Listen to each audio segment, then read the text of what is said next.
My name is Paul. I live here and I'm a manager. I have about 3 parts I want to ask you. I've been storing it up for 3 hours. The first one is there are 2 types of death. There's a spiritual death and there's a physical death. And a brother was asking about if you leave Islam, you should be put to death for this. In the Christian Bible, God says, if you don't know me, I don't know you. And I think those simple words sum up a spiritual death, that when the person who has chosen to ignore God and is standing before God on Judgment Day, God will just simply say, you didn't know me and I don't know you. That is a spiritual death. I just say that as a comment. My wife and I were walking through the streets of Dubai and we were past a CD and a book about Islam. I've moved from Singapore. I'm British, but I've lived in Singapore for 23 years. I've rubbed shoulders with many Muslims, Hindus, and Buddhists. And I'm pleased to say I've learned more about my fellow mankind having been away from Britain than ever I would have learned in Britain. This thing that you're doing tonight is wonderful. And I wish I had had this many years before. One of the signal absences in this treatise on Islam was nobody talked about the devil, nobody talked about sin. And I was puzzled because in Christianity it is always constantly the fight between good and bad. In the Old Testament, which was the first thing that I learned, there were a lot of similarities with Islam. People are slaughtering cows and sheep and goodness knows what to atone for their sins. And the more I gather, the worse the sin, the more animals that were killed. And in the big temple courtyards, there were just vast areas for burning these animals on the altars. Why has that stopped? If Islam is drawing on a lot of the Old Testament things, what I know as the Old Testament, Abraham had a wife called Sarah. How do you know this? You know it because it was recorded. Would you agree, therefore, in the New Testament that the people who wrote and recorded those things, are they telling the truth? I'm asking you a question which I hope you'll answer in a minute. Are they telling the truth, or is this made up?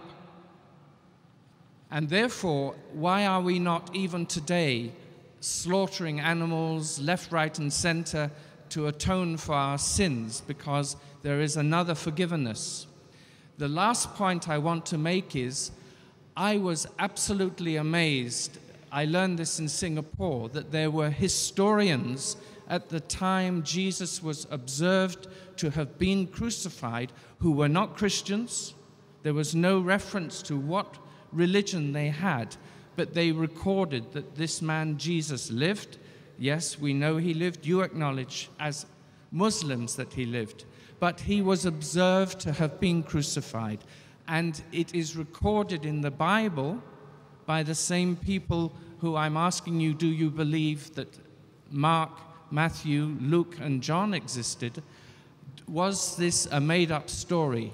Because if all the other things have been observed, Jesus said this, or Jesus said that in the red writing in the Bible, where is the line between something happened and something didn't happen? I'm sorry, it's a long question. No problem. I answer the question. The brother asked a very good question. He said that in my talk, for example, I mentioned that Abraham had another wife by the name of Sarah. May peace be upon them. How did I come to know? From the Bible. So he's asking me that many things of Islam, there are similarities in the Old Testament. Now, when we go to the New Testament, how do I pick and choose? Why don't I believe in the writers? Brother, anything, whether it's part of the Old Testament or New Testament, whether it's part of a Hindu scripture or any other scripture, I, as a Muslim, I consider, as far as I'm concerned, I'll come up with the others later on. As far as the Muslim is concerned, this Quran is my Furqan. Furqan is the criteria to judge right from wrong. And our beloved Prophet Muhammad said, Ballighu anni walau ayah. Propagate even if you know one verse. And there is no problem if you quote from the scriptures of the Ahl Kitab. Now, as far as the scriptures of the Jews and Christians are concerned, there are 3 rules to be followed.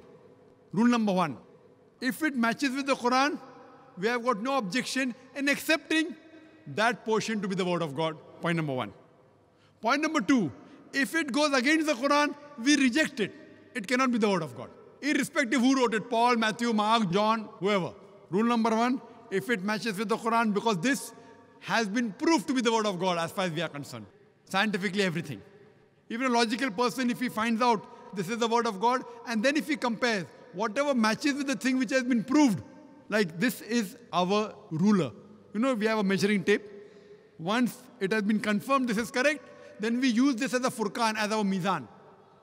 So what is there in the Old Testament, New Testament, Buddhist scripture, Hindu scripture, what matches with the Quran, we have got no objection accepting that is the word of God.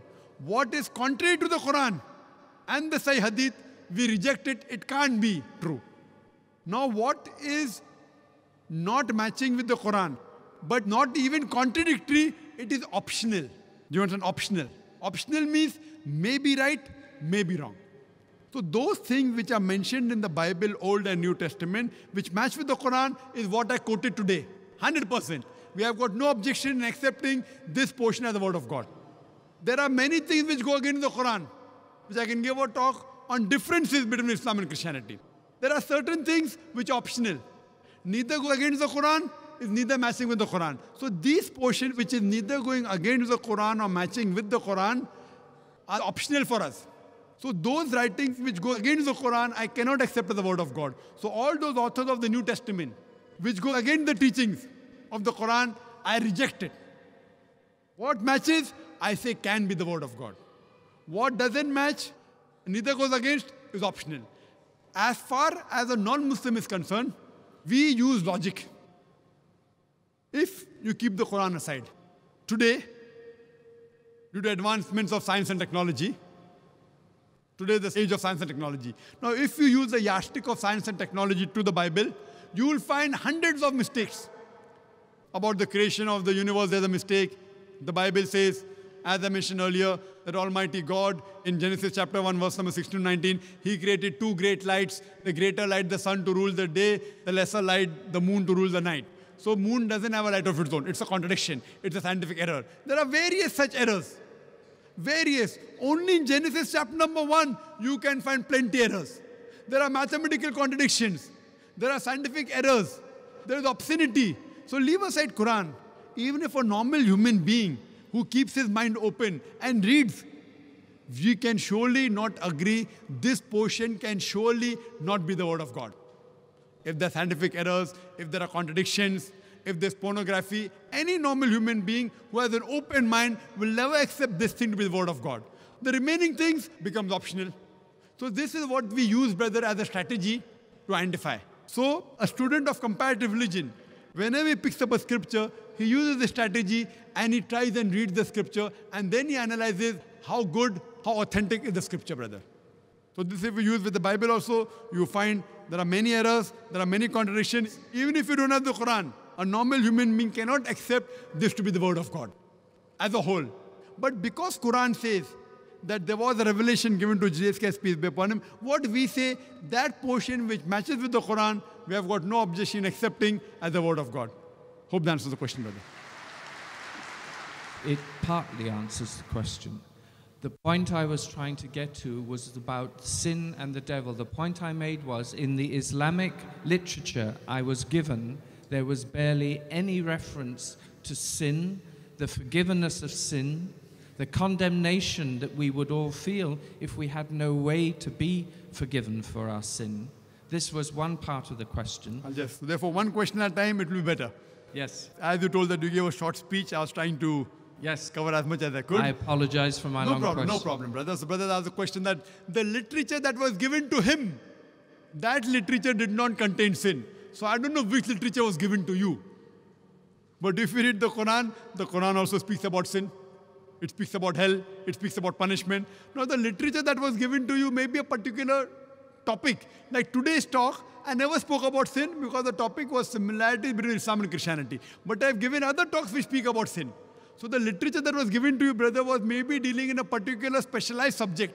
It may not be dealing with sin. But to say that Islam doesn't speak about sin is wrong. So Quran, like the Bible, also speaks about sin. But the difference in the Bible and the Quran, what the church teaches about the original sin, Quran doesn't believe in that. Which I gave the answer earlier, which I don't intend repeating, that nowhere does the Bible speak about the original sin. It is the teaching of the church. So Quran does not speak about original sin.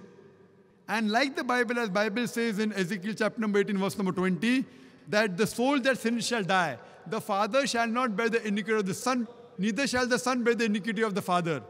The righteousness of the righteous shall be upon him. The wickedness of the wicked shall be upon him. Similarly, the Quran says, no bearer of burden can bear the burden of others. If you commit a sin, you will be responsible.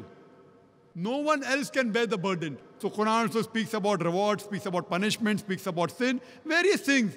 In my talk, though I didn't mention sin, but indirectly I did mention also about sin. If you have alcohol, it's a sin. If you have pork, it's a sin. If you do adultery, it's a sin. But I was speaking in the positive aspect. Don't have alcohol. Don't have pork. Don't do adultery. So even the Quran speaks about sin. Hope that answers the question, brother.